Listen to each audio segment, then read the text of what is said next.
Olá, estamos de volta agora com o programa Lente Aberta. Vamos conversar com a produtora rural Indianara Miléu sobre unidades de conservação. Antes de mais nada, obrigado pela sua presença hoje aqui.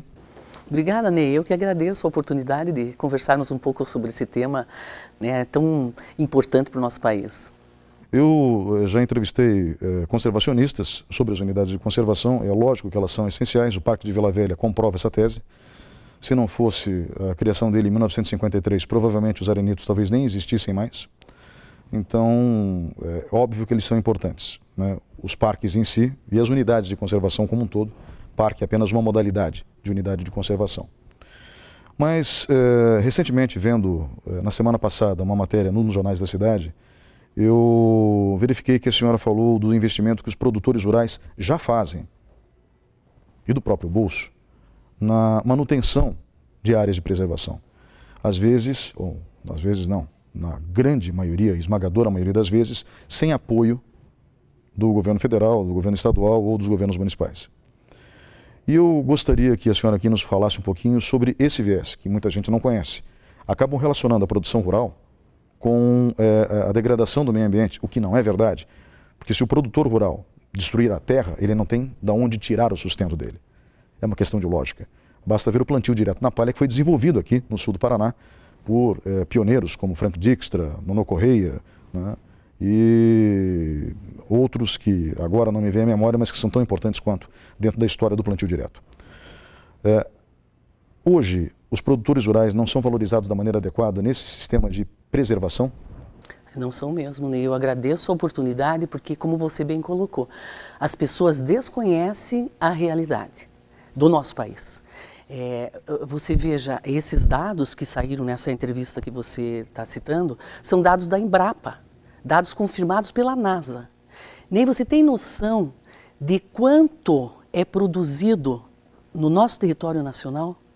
7,6% da área do nosso país, apenas 7,6% é utilizado para o cultivo de grãos. Coisa que vai totalmente contra o resto do mundo.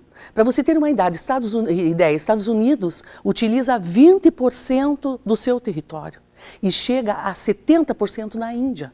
A China, 55%.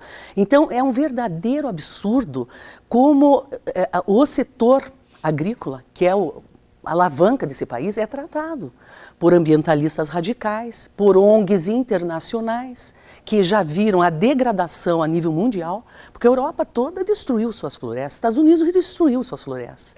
Nós, Ney, enquanto Brasil, nós preservamos, isso tudo dado da NASA, comprovando o que a Embrapa já estudou. 66% da nossa floresta é preservada, cuidada. E é como você disse, o governo, o parque foi instituído em 2006 pelo então presidente da República, um decreto presidencial, Lula, atualmente preso por corrupção.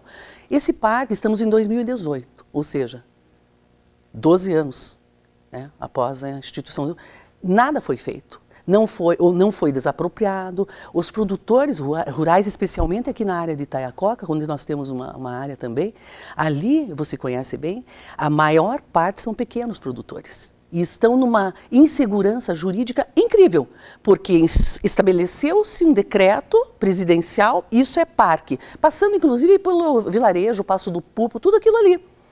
Então, sem um conhecimento exato da área e sem pagar. Então, o pequeno produtor foi o mais penalizado, né? Porque os grandes produtores, né, têm até um embasamento maior e advogados, etc.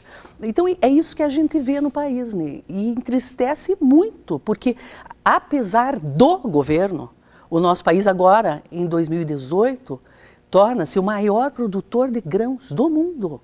Vai ultrapassar os Estados Unidos. Isso com apenas 7,6%. Com 7,6%, né? Do território contra os Estados Unidos que trabalha 20%. Né? Então, e outra coisa, né, que é importante, um dado, a cada ano a produtividade nossa aumenta, apesar da área não aumentar. né?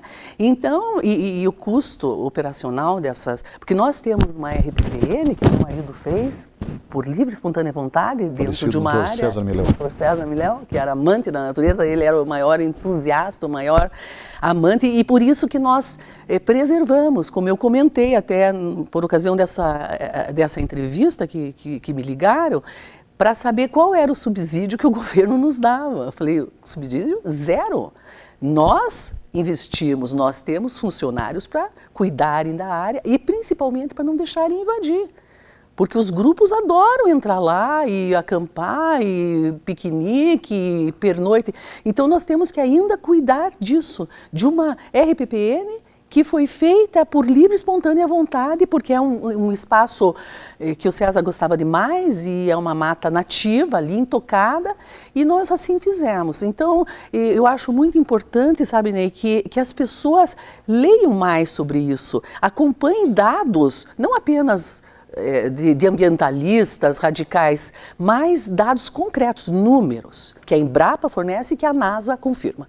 Apenas esclarecendo para o público, RPPN, Reserva Particular do Patrimônio Natural. Exatamente. E em relação ao Parque Nacional dos Campos Gerais, eu realmente, na época eu trabalhava na TV Esplanada e algumas pessoas diziam que eu era de extrema direita, pelo comentário que eu vou fazer agora. Eu era contra. Mas como você é contra? Não, eu não sou contra a conservação.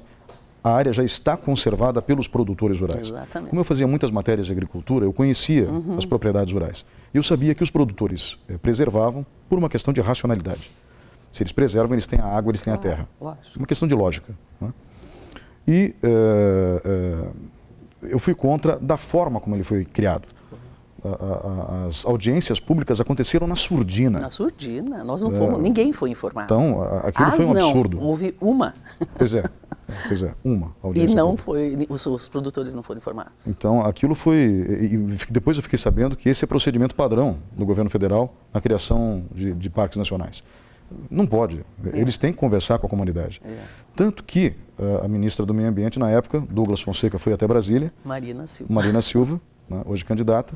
Ela ficou surpresa quando ela soube que tinham pequenos produtores morando dentro dessas áreas que tinham sido criadas no Parque Nacional. O traçado não foi feito de uma forma, acho que sobrevoaram e vamos pegar aqui, e foi assim que aconteceu, né? E está aí essa situação. Hoje existe, parece que uma unidade aí que cuida desse parque, que inexiste, para nós enquanto produtores, Ney, ele inexiste, porque pela lei ele teria que ser constituído literalmente em 5 anos, indenizado aos produtores, né? E aconteceu isso até hoje. Então nós não entendemos como parque, né? Até nós nem temos área no parque, né? Nós temos no entorno do parque e essa reserva, essa RPPN que fizemos por livre e espontânea vontade. A senhora acredita que é preciso que os produtores rurais também se mantenham ainda confiantes no processo de preservação que eles mesmos executam, ou seja, que eles não abandonem, apesar de terem sido tratados, do meu ponto de vista, de uma forma, no mínimo, descortês, porque eles podiam ter sido convidados a participar das reuniões que antecederam a criação do parque? Eu acho assim que, na realidade, o produtor rural, ele estuda muito, né? Você veja, nós somos uma referência a nível mundial, né, Ney? E ninguém vai abandonar esse trabalho no campo. Até o próprio plantio direto que você citou e tantas outras formas, outras modalidades. Então, nós não vamos abandonar o cultivo, de maneira nenhuma. Nos tornamos um maior produtor, maior exportador de grãos e isso não vai nos afetar, mas nós temos que sensibilizar o governo em si, para que eles percebam o absurdo. Nós estamos na contramão do mundo. A população mundial explodindo. Nós somos responsáveis por alimentar este mundo. Então, quando você vê discursos que fazer uma pequena horta, para quem?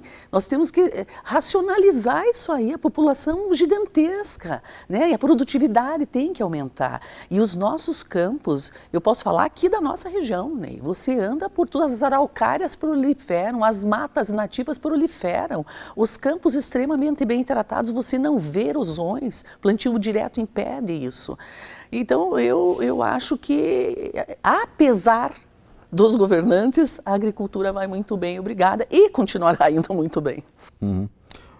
Então, a princípio, o posicionamento da classe dos agricultores não é contra as unidades de conservação, mas como elas foram criadas sem levar em conta o trabalho que já vinha sendo feito com o bolso, com o dinheiro dos agricultores. É exatamente isso, porque é óbvio, Ney, que você, até porque certas áreas que têm que ser preservadas nem estão aptas a receber cultivo, nem de reflorestamento, nem de grãos. Então o próprio agricultor entende melhor do que ninguém, é um técnico para isso. Então não há necessidade de cercear dessa forma. E você percebe que as ONGs internacionais que estão interferindo de forma significativa no nosso país.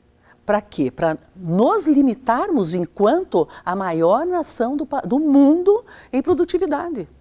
Sabe? Então a questão é essa. Eu acho que tem que ser abordado, agradeço muito a oportunidade de falarmos sobre esse assunto e eu acho que você tem realmente que convidar outras pessoas mais técnicos até para esclarecerem a população. Porque na visão das pessoas, de uma forma geral, o Brasil é o exterminador do futuro. Nós somos os predadores da nossa natureza, quando não somos. São 66% de área preservada e cuidada, além do valor disso, né? Ele custa 20 bilhões, que você viu. Isso, né, se nós não considerarmos o imobilizado dessas áreas. Se considerarmos o imobilizado dessas áreas, que não se pode fazer absolutamente nada, esse número salta para 3 trilhões, Ney, e 100. É um verdadeiro absurdo. Então você vê esse potencial, esse celeiro do mundo sendo cerceado por ONGs radicais. Indianara Miléo, produtora rural, muito obrigado pela sua presença hoje aqui. Obrigada, Ney, por você abordar sempre esses temas tão importantes, né? Agradeço sempre o teu interesse e especialmente estar ao nosso lado por criação, em 2006, dessa unidade de conservação que até hoje continua assim no limbo. Obrigado. Vamos para um breve intervalo e voltamos em instantes.